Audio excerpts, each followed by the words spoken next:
Angel ministries അവതരിപ്പിക്കുന്നു ജീവമാർഗം. സർവലോകവും നേടിയാലും സമ്പത്ത് കുന്നുപോൽ കൂട്ടിയാലും ജുർമിക്കും ലോകത്തിൽ വാഴും. ജീവമാർഗം പ്രോഗ്രാമിലേക്ക് ഏവർക്കും സ്വാഗതം. ഇന്ന് നമ്മോട് ദൈവവചനത്തിൽ നിന്ന് സംസാരിക്കുന്നത് ബ്രദർ ഐപ്പ് ചെറിയാൻ, ബാംഗ്ലൂർ. പ്രാർത്ഥനയോടെ ഈ സന്ദേശം ശ്രവിച്ചാലും. സംഖ്യാപുസ്തകം 36 അധ്യായമാണ് ഇന്ന് നമ്മൾ ചിന്തിക്കുവാനായിട്ട് പോകുന്നത്. ഇന്ന് സംഖ്യാപുസ്തകം അവസാനത്തെ അധ്യായത്തിൽ നമ്മൾ എത്തിയിരിക്കുന്നു. യോസഫിന്റെ മക്കളുടെ കുടുംബങ്ങളിൽ മനശ്ശെയുടെ മകനായ മാഖീരിന്റെ മകനായ ഗിലെയാദിന്റെ മക്കളുടെ കുടുംബത്തലവന്മാർ അടുത്തുവന്ന് മോശയുടെയും ഇസ്രായേൽ മക്കളുടെ ഗോത്രപ്രധാനികളായ പ്രഭുക്കന്മാരുടെയും മുമ്പാകെ പറഞ്ഞത്, ഇസ്രായേൽ മക്കൾക്ക് ദേശം ചീട്ടിട്ട് അവകാശമായി കൊടുപ്പാൻ യഹോവ യജമാനന്മാരോട് കൽപ്പിച്ചു.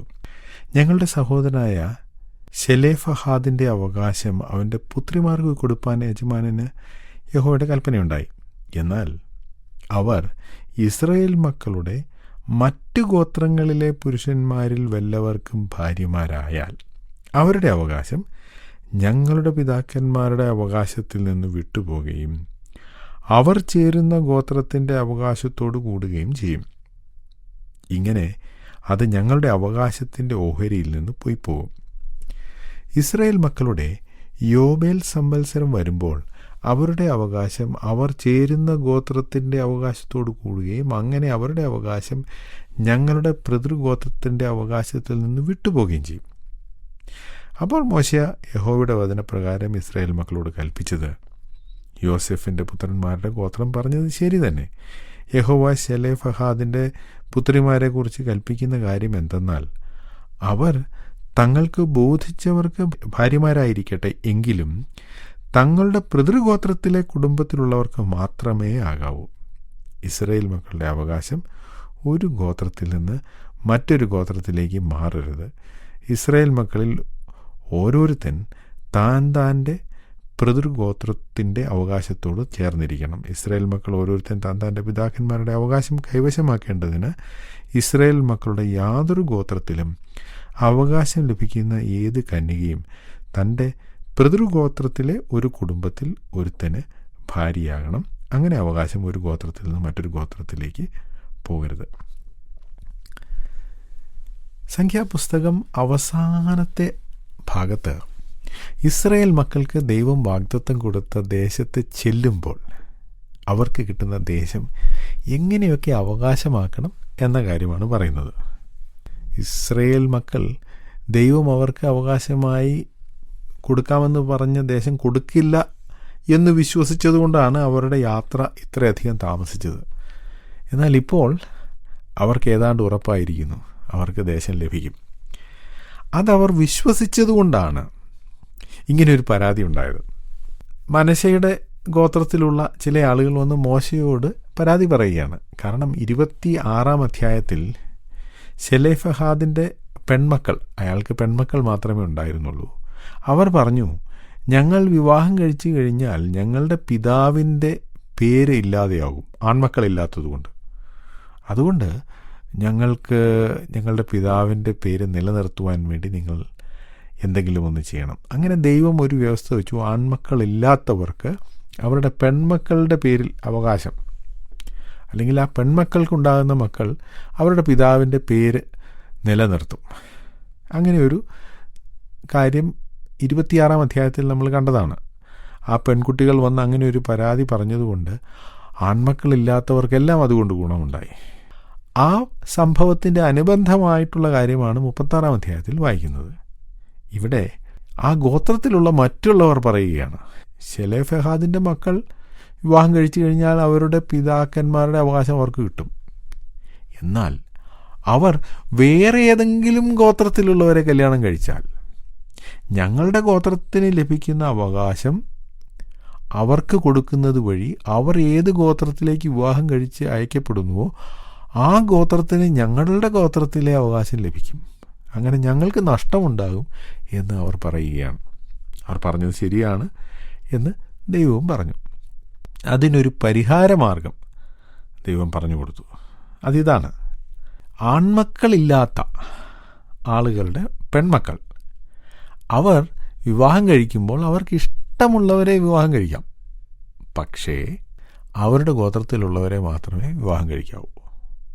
അപ്പോൾ അന്ന് കാലത്ത് ദൈവം പറയുകയാണ്, പെൺകുട്ടികൾക്ക് ഇഷ്ടമുള്ളവരെ വിവാഹം കഴിക്കാം, അവരുടെ ആഗ്രഹപ്രകാരം വിവാഹം കഴിക്കാം. പക്ഷേ ആ തീരുമാനമെടുക്കുമ്പോൾ, ഇഷ്ടമുള്ളയാളെ വിവാഹം കഴിക്കുവാൻ തീരുമാനിക്കുമ്പോൾ ചില നിബന്ധനകളുണ്ട്. അത് എല്ലാ കാലത്തുമുണ്ട്, ഇന്നുമുണ്ട്. ഇഷ്ടമുള്ളവരെ വിവാഹം കഴിക്കാം, എന്നാൽ ഒരു വിശ്വാസി, ഒരു ക്രിസ്തീയ വിശ്വാസി അതേ വിശ്വാസത്തിലുള്ള ആളെ വിവാഹം കഴിക്കാവൂ എന്ന് പുതിയ നിയമം പഠിപ്പിക്കുന്നുണ്ട്. അവിശ്വാസികളോട് ഇണയില്ലാപ്പണ കൂടരുത് എന്ന് പഠിപ്പിക്കുന്നുണ്ട്. അപ്പോൾ അവർക്ക് ഇഷ്ടമുള്ളവരെ വിവാഹം കഴിക്കാം, പക്ഷേ ദൈവത്തിൻ്റെ നിബന്ധന കൂടി ഓർത്തിരിക്കണം. അങ്ങനെ ഇവർക്ക് ഈ നിയമം കൊടുത്തത് വഴി ദൈവം ഇവർക്ക് മാത്രമല്ല, പെൺമക്കൾ മാത്രമുള്ള അനേക കുടുംബങ്ങളുണ്ട്. ആ കുടുംബങ്ങളിലൊക്കെ വിവാഹം നടക്കുമ്പോൾ അതേ ഗോത്രത്തിലുള്ളവരെ വിവാഹം കഴിക്കണം, അല്ലെങ്കിൽ ആ സ്ഥലം മറ്റു ഗോത്രത്തിലേക്ക് പോകാനിടയാകും, അത് ഒഴിവാക്കണം. ഇവിടെ സ്ഥലം അല്ലെങ്കിൽ അവരുടെ അവകാശമായി കിട്ടുന്ന ഭൂമി എന്ന് പറയുന്നത് ഈ കൃഷിസ്ഥലമായിരുന്നു. ഇന്ന് കൃഷി കുറയുന്നത് കൊണ്ട് നമുക്ക് സ്ഥലമെന്ന് പറഞ്ഞാൽ അതൊരു റിയൽ എസ്റ്റേറ്റാണ്. അത് വാങ്ങി കുറേ നാൾ കഴിയുമ്പോൾ വില കൂടും, വിൽക്കാം. ആ ഒരു മനോഭാവമാണ് ഇന്ന് നമുക്ക് സ്ഥലത്തോടുള്ളത്. എന്നാൽ കാർഷിക മേഖലയിൽ മാത്രം ജോലി ചെയ്ത് കൃഷി ചെയ്ത് മാത്രം വരുമാനം ഉണ്ടാകുന്ന ഒരു സമൂഹത്തിൽ സ്ഥലത്തിന് വലിയ വിലയില്ല. ആ സ്ഥലം കൈവശമിരിക്കുന്നതിനാണ് വില, അല്ല അഥവാ ആ സ്ഥലത്ത് കൃഷി ചെയ്യുമ്പോഴാണ് ആളുകൾക്ക് വരുമാനം ഉണ്ടാകുന്നത്. അപ്പോൾ അവർക്ക് ജീവിക്കുവാൻ, അവർക്ക് കഴിക്കാൻ ഭക്ഷണം ഉണ്ടാകുവാൻ വേണ്ടി കൃഷി ചെയ്യാനുള്ള സ്ഥലമാണത്. അത് ദൈവം പറഞ്ഞു, അത് വിൽക്കരുത്, അത് നിങ്ങൾക്കുള്ളതായിരിക്കും. ദേശം ദൈവത്തിൻ്റെയാണ്. ആളുകൾക്ക് കൃഷി ചെയ്ത് അതിൽ നിന്ന് ഭക്ഷണം ഉണ്ടാക്കി കഴിക്കുവാൻ വേണ്ടി ദൈവം പ്രൊവൈഡ് ചെയ്തിരിക്കുന്നതാണ്. അത് വിൽക്കാനോ വാങ്ങാനോ പാടില്ല. അതാണ് ഈ നിയമത്തിൻ്റെ ഏറ്റവും അടിസ്ഥാനപരമായ തത്വം. അപ്പോൾ ഈ സ്ഥലത്ത് കൃഷി ചെയ്യുന്നത് ഈ ഗോത്രത്തിലുള്ള ആളുകളായിരിക്കണം. അവിടെയുള്ള ആളുകൾക്കുള്ള ഭക്ഷണത്തിന് വേണ്ടിയാണ് ഈ സ്ഥലം. അതുകൊണ്ടാണ് ഈ നിയമം ഇങ്ങനെ വെച്ചിരിക്കുന്നത്. എന്നാൽ ഈ സംഭവത്തെ ഉദ്ധരിച്ചുകൊണ്ട് പല ആളുകളും തെറ്റായ ചില കാര്യങ്ങൾ ചെയ്യുവാൻ ശ്രമിക്കാറുണ്ട്. ഞാനത് വിശദീകരിക്കാം. ഈ ഭാഗത്ത് സ്വന്തം ഗോത്രത്തിൽ നിന്ന് മാത്രമേ ആ പെൺകുട്ടികൾ വിവാഹം കഴിക്കാവൂ എന്ന് പറഞ്ഞിരിക്കുന്നു. ഇത് ഇന്നും അങ്ങനെ തന്നെ ആയിരിക്കണം. നമ്മുടെ മക്കൾ സ്വന്തം ഗോത്രത്തിൽ നിന്ന് മാത്രമേ വിവാഹം കഴിക്കാവൂ എന്ന് പറഞ്ഞാൽ, ഞാൻ ഏതൊരു ജാതിയിൽപ്പെട്ട ആളാണോ, ഏതൊരു വർഗത്തിൽപ്പെട്ട ആളാണോ, അവരെ മാത്രമേ വിവാഹം കഴിക്കാവൂ. ഞാൻ വിശദീകരിക്കട്ടെ. ഞാനൊരു മലയാളിയാണെങ്കിൽ മലയാളിയെ മാത്രമേ വിവാഹം കഴിക്കാവൂ എന്നാണ് ഈ പറഞ്ഞിരിക്കുന്നതിൻ്റെ അർത്ഥം എന്ന് ആളുകൾ വ്യാഖ്യാനിക്കും. അത് ശരിയല്ല. ബൈബിൾ അങ്ങനെ പഠിപ്പിക്കുന്നില്ല. ക്രിസ്തുവേശുവിൽ ഉള്ളവർ എല്ലാവരും ഒരേ വിലയുള്ള ആളുകളാണ്. അവർക്ക് യേശുക്രിസ്തുവിൽ വന്നതിന് ശേഷം ഈ എത്തനിക് വ്യത്യാസങ്ങളോ ഭാഷാ വ്യത്യാസങ്ങളോ ജാതി വ്യത്യാസങ്ങളോ ഒന്നും പാടില്ല. അതിനെ ന്യായീകരിക്കുവാൻ വേണ്ടി ഈ വേദഭാഗം ഉപയോഗിക്കുന്നത് ശരിയല്ല. ഞാനിത് പറയുമ്പോൾ എനിക്ക് വളരെ വിഷമം തോന്നുന്ന ഒരു കാര്യം, നമ്മുടെ പത്രമാസികകളിലൊക്കെ വൈവാഹിക പങ്ക്തികൾ ഉണ്ടല്ലോ, വിവാഹപരസ്യം. ആ വിവാഹപരസ്യം നിങ്ങൾ ശ്രദ്ധിച്ചിട്ടുണ്ടോ? അവിടെ സുറിയാനി ക്രിസ്ത്യാനി യുവതി അല്ലെങ്കിൽ യുവാവ്, ലത്തീൻ യുവാവ്, ഇതിൻ്റെ കൂടെ ലത്തീൻ രക്ഷിക്കപ്പെട്ട വേർപെട്ട സ്നാനപ്പെട്ട യുവാവ് അല്ലെങ്കിൽ യുവതി, ഹിന്ദു രക്ഷിക്കപ്പെട്ട യുവാവ് അല്ലെങ്കിൽ യുവതി, പിന്നെ ഹിന്ദു എന്ന് പറഞ്ഞിട്ട് അവിടെയുള്ള എല്ലാ ജാതികളുടെയും പേര് അതിൻ്റെ പുറമേ കാണും.